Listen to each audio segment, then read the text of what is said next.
بسم اللہ الرحمن الرحیم نحمدہ ونصلی علی رسولہ الکریم اما بعد۔ دربار توحید کے حقوق و آداب۔ عزیز دوستو،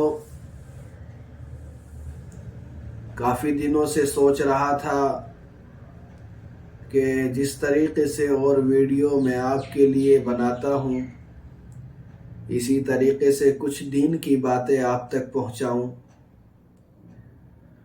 دعا کریں کہ اللہ رب العزت مجھے استقامت نصیب فرمائے اور مجھے دین کے کام کے لیے قبول فرمائے اور دین کی خدمت انجام دینے کے لیے اللہ تبارک و تعالی میرے اندر ہمت اور حوصلہ اور قوت عطا فرمائے۔ چلیے ہم شروع کرتے ہیں۔ دربار توحید کے حقوق و آداب۔ عبادت صرف اللہ سبحانہ و تعالی ہی کی کرنا۔ اللہ تبارک و تعالی نے اپنے کلام پاک کے اندر ارشاد فرمایا، وَمَا أُمِرُوا إِلَّا لِيَعْبُدُوا اللَّهَ مُخْلِصِينَ لَهُ الدِّينَ حنفاء وَيُقِيمُوا الصَّلَاةَ وَيُؤْتُوا الزَّكَاةَ وَذَلِكَ دِينُ الْقَيِّمَةِ، اور انہیں اس کے سوا کوئی اور حکم نہیں دیا گیا کہ وہ اللہ کی عبادت اس طرح کریں کہ بندگی کو بالکل یکسو ہو کر صرف اسی کے لیے خالص رکھیں اور نماز قائم کریں اور زکوٰۃ ادا کریں، اور یہی سیدھی سچی امت کا دین ہے۔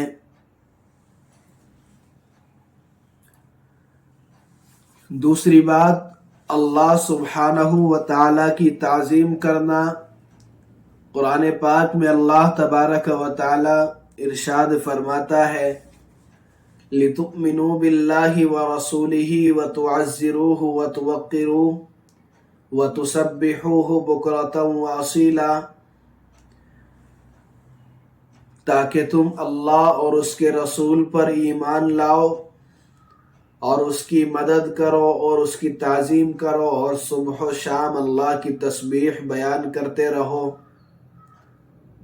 اللہ تبارک و تعالی نے کلام پاک کے اندر ارشاد فرمایا کہ تم اللہ اور اس کے رسول پر ایمان لاؤ اور اس کی تعظیم کرو اور اس کی مدد کرو اور صبح و شام اس کی تسبیح بیان کرو۔ پھر تیسری جگہ، اللہ سبحانہ و تعالی سے ڈرتے رہنا، یہ بھی دربار توحید کے حقوق میں سے ہے۔ اللہ تبارک و تعالی اپنے کلام پاک کے اندر ارشاد فرماتا ہے، ذَلِكَ يُخَوِّفُ اللَّهُ بِهِ عِبَادَهُ يَا عِبَادِ فَاتَّقُونِ، یہ وہی چیز ہے جس سے اللہ اپنے بندوں کو ڈراتا ہے، لہٰذا اے میرے بندو اپنے دل کے اندر خوف رکھو۔ اللہ تبارک و تعالی نے اپنے کلام پاک کے اندر یہ بات ارشاد فرمائی کہ اے میرے بندو میرا خوف اپنے دل کے اندر رکھو اور اپنی زندگی کو اس طرح گزارو کہ تم اللہ کے سامنے کھڑے ہو، اللہ کا سامنا تمہیں کرنا ہے اور کر بھی رہے ہو۔ پھر چوتھی جگہ، اللہ سبحانہ و تعالی کی اطاعت میں مشغول رہنا۔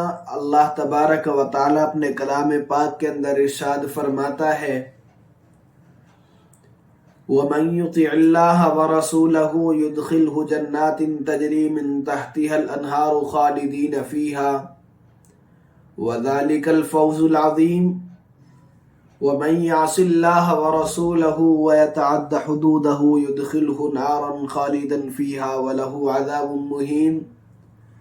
اللہ سبحانہ و تعالی کا ارشاد ہے، اور جو شخص اللہ اور اس کے رسول کی اطاعت کرے گا وہ اس کو ایسے باغات میں داخل کرے گا، اور جو شخص اللہ اور اس کے رسول کی نافرمانی کرے گا اور اس کی مقرر کی ہوئی حدود سے تجاوز کرے گا اسے اللہ دوزخ میں داخل کرے گا، جس میں وہ ہمیشہ رہے گا، اور اس کو ایسا عذاب ہوگا جو ذلیل کر کے رکھ دے گا۔ میرے عزیز دوستو، اللہ تبارک و تعالی سے میرے لیے بھی دعا کریں اور اپنے لیے بھی دعا کریں کہ اللہ مجھے بھی انہی چند باتوں پر عمل کرنے کی توفیق عطا فرمائے۔ آمین۔ وآخر دعوانا الحمد للہ رب